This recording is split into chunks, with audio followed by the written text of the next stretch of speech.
सभी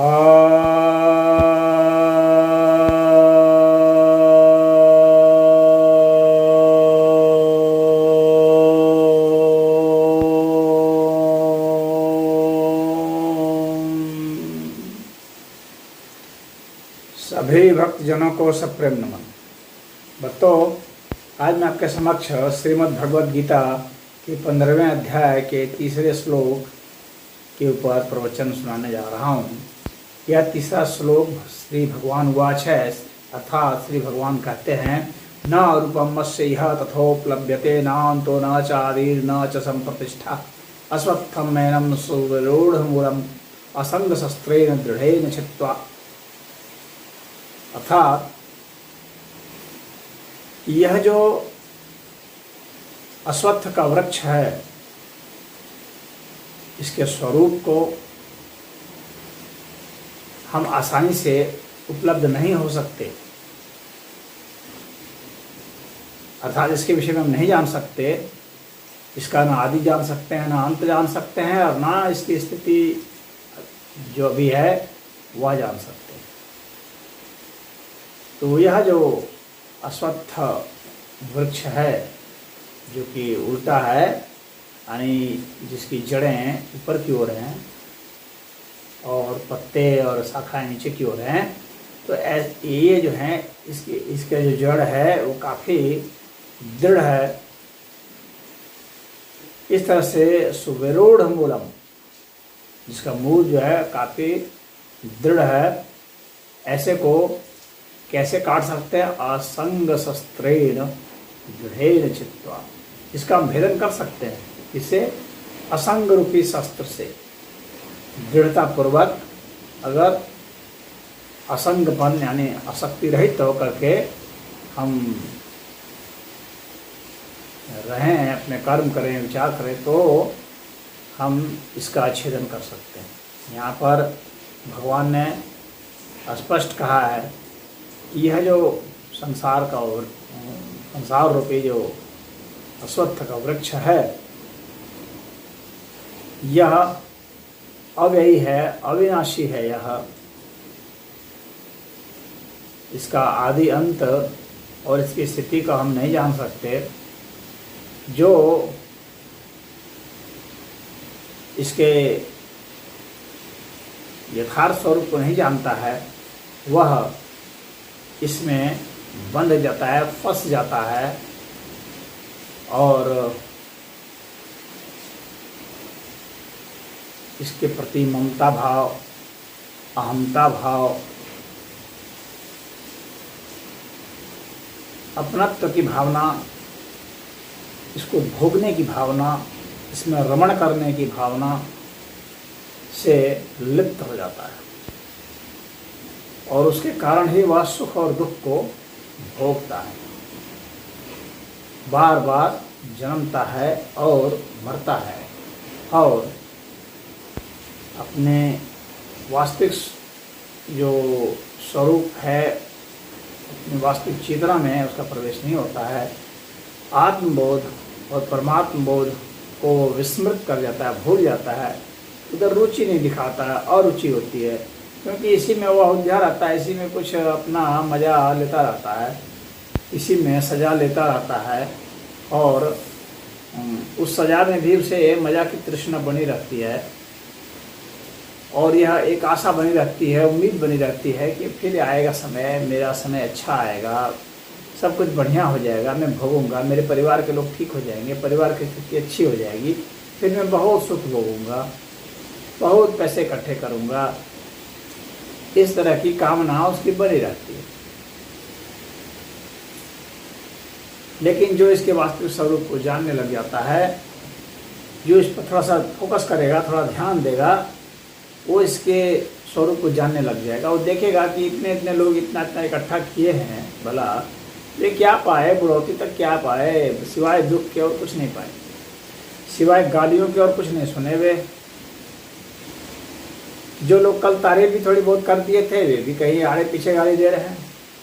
जो लोग कहीं साथ भी दे दिए थे, वे भी षड्यंत्र कर रहे हैं और गिराने का प्रयास कर रहे हैं। तो यहाँ पर जिन लोगों ने कभी थोड़ी सी वफाई भी की थी वे भी बेवफा होके घूम रहे हैं। तो जिसे इस चीज़ का बोध होने लगता है वह जो है अब इसके प्रति अरुचि का भाव उसमें होने लगता है, असंग का भाव होने लगता है, यानी संगपन का नहीं होना, आसक्ति रहित ये अवस्था धीरे धीरे आने लगती है। पर वैराग्य आने लगता है, वैराग्य आने लगता है। तो उस वैराग्य और पर वैराग्य की अवस्था में जा करके वह जो है इसको काट देता है, यानी ऐसा हो जाने पर अपने आप ही कट जाता है वह वृक्ष, अन्यथा वह बार बार जन्मेगा। और जब ऐसा वो कट जाता है तो वह अमर पद को प्राप्त हो जाता है और ईश्वर तत्व को प्राप्त हो जाता है, आत्मबोध परमात्म बोध उसे उपलब्ध हो जाता है। अन्यथा वह कार्य कारण के चक्कर में, उसके चक्र में घूमता रहता है। तो बहुत सारे लोग हैं जो कुछ तो प्रवचन से, उपदेश से, स्वाध्याय से, सत्संग से कुछ तो सुन लेते हैं, समझ भी लेते हैं, परंतु सुनने और समझने के बाद फिर मिस कर जाते हैं। कुछ समय बाद फिर घरेलू झंझटों में फंस जाते हैं शमशान घाट, कुछ भी राग हो जाता है, घर लौटते हैं फिर राग हो जाता है। तो इसमें वे झूठते रहते हैं। वे चाहते तो हैं कि हट जाए, लेकिन अपने सुखों को वे नहीं त्यागना चाहते, सुविधाओं को वे नहीं छोड़ना चाहते। उन्हें लगता है, वे इतने वस्तुओं के गुलाम हो जाते हैं कि उन्हें लगता है इन वस्तुओं के बगैर मैं कैसे जीऊंगा। उन्हें लगता है कि मैं अपने करीबियों के बगैर कैसे जीऊंगा, मैं अपने सहयोगियों के बगैर कैसे जीऊंगा। वो सदैव आसरा खोजते हैं अपने घर में, अपने धन में, अपने पद में, अपने कुटुंब में, अपने परिवार में, अपने रिश्तेदार नातेदार मित्रों में खोजते हैं आसरा। उन्हें इन्हीं की आसरा पर भरोसा होता है, ईश्वर के आसरा पर।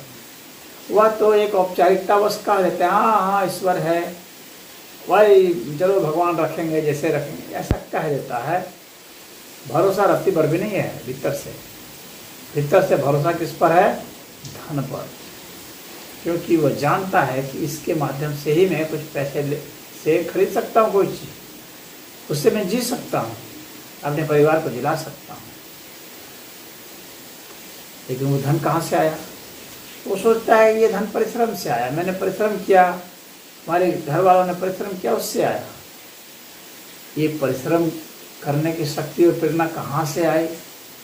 वो सोचता है कि ये बुद्धि से आई। वो बुद्धि कहाँ से आई? वो सोचता है कि यह जो है जन्मजात है, माता पिता से आई। और माता पिता कहाँ से आए? तो अपने पहले के माता पिता से आए। वे कहाँ से आए? तो वे विकसित हुए बंदरों से। बंदर कहाँ से आए? और वे और पीछे जो जानवर थे उनसे विकसित हुए, चिंपांजी से विकसित हुए, तो मगरमच्छ से विकसित हुए। वे मगरमच्छ कहाँ से आए? तो मछलियों से विकसित हुए। मछलियाँ कहाँ से आई? तो वे जो है जो छोटे छोटे जीव थे उनसे विकसित हुए। वे कहाँ से हुए? वे तो वे एक कोशिका वाले जो जीव हैं उनसे विकसित हुए। वे एक कोशिका वाले जीव कहाँ से विकसित हुए? तो वो वायरस से विकसित हुए। वे कहाँ से विकसित हुए? तो ऐसी स्थिति आई कि जो है अणु परमाणु सब मिल गए, एटम मिल गए और वे हो गए। वे एटम कहाँ से आए? तो वो जो धमाका हुआ, बिग बैंग हुआ, पहले अव्यक्त था वो व्यक्त हो गया, उससे आए, तो वे कहाँ से आए? जो अव्यक्त स्थिति में थे, वे तो पहले से भी जो अव्यक्त था वहां से आए। पहले से जो प्रकट था उसे अप्रकट हुआ, उससे आए, और इस तरह से यह सिलसिला चलता है। लेकिन यह व्यक्त होना और अव्यक्त होना, इसका जो साइकिल है, इसका जो चक्र है, ये कहाँ से प्रेरित हो रहा है? तब यहाँ तक जो सोचेगा, इतना जो सोचेगा, वह फिर सोचेगा कि इसके पीछे कौन सी चेतन सत्ता है जो कार्य करती है, और तब उसको लगेगा कुछ नहीं हुआ कि ओ ये सब जितने हैं ये सब झूठ हैं, कपट हैं, ये सब इस धन से, इस जन से, इससे कुछ नहीं होगा, कितना भी प्रयास कर लो मर जाओ। तो अब उसे जो है मृत्यु का भय सही अर्थ में सताता है, और यहाँ जितना कुछ अर्जित किया सब छूट जाता है, तो वह बड़ा परेशान होता है। ओ हो छाती पीटता है। इसीलिए वह मृत्यु के समय दुखी होता है, सबको बुलाना चाहता है। इतना मैंने मेहनत किया, इतने धन जमा किए, अब मैं किसको दूँ? क्योंकि ये छूट ही जाएगा, तो अपने करीबियों को दे दूँ, अपने बेटों को दे दूँ, बेटियों को दे दूँ। उनको बुलाता है, उनके नाम से वसीयत करता है। यही उसकी जिंदगी की लीला है। लेकिन जिंदगी की यात्रा तो चलेगी, रुकेगी नहीं। फिर क्या होगा? फिर क्या होगा? फिर क्यों जाएगा? धन साथ नहीं जाएगा, जब बेटे बेटी साथ नहीं जाएंगे, पत्नी साथ नहीं जाएगी, प्रेमिका साथ नहीं जाएंगे, यार दोस्त साथ नहीं जाएंगे, रिश्तेदार साथ नहीं जाएंगे, कोई गुरु, कोई चेला, कोई साथ नहीं जाएगा। क्या साथ जाएगा? तुम्हारा अपना कर्म, अपना विचार, अपना भाव, अपना कोई अपना पाप, उसके आधार पर ही फिर तुम्हारे आगे की यात्रा होगी। इस बात को जब आदमी समझता है, तब फिर इन विषयों से असंगपन होने लगता है, इन वस्तुओं से असंगपन आता है, इन रिश्तेदारों नातेदारों से, इनसे संबंधों से, जीवित प्राणियों के संबंधों से भी उसे वैराग्य हो जाता है, और तब उसका छेदन हो जाता है। इसको भगवान ने कहा भेन चित्वा, तब उसका छेदन हो जाता है, भेदन हो जाता है, तब वो उसको लांग जाता है, पार कर लेता है। तो इसका अर्थ बस इतना भर है, अगर मैं और मेरापन से संयोग, इनके साथ बहुत अटैचमेंट नहीं हो जाए, इनके प्रति संगपन ना हो, मैं और मेरापन के प्रति, तो व्यक्ति पार हो जाता है। जितना कुछ मिला है संसार से, संसार की ही सेवा में लगा देता है, तो व्यक्ति को धन नहीं बांधते, परमात्मा के लिए ही समर्पित करता है। जानता है परमात्मा के ही हैं, जानता है ये परमात्मा ही है, फिर कोई दिक्कत नहीं है। वह असंग में जीता है, और इसी तरह का जीना जो है सार्थक जीना है, तब वह वेदन कर पाता है। तो आज इतना ही। हरि ओम।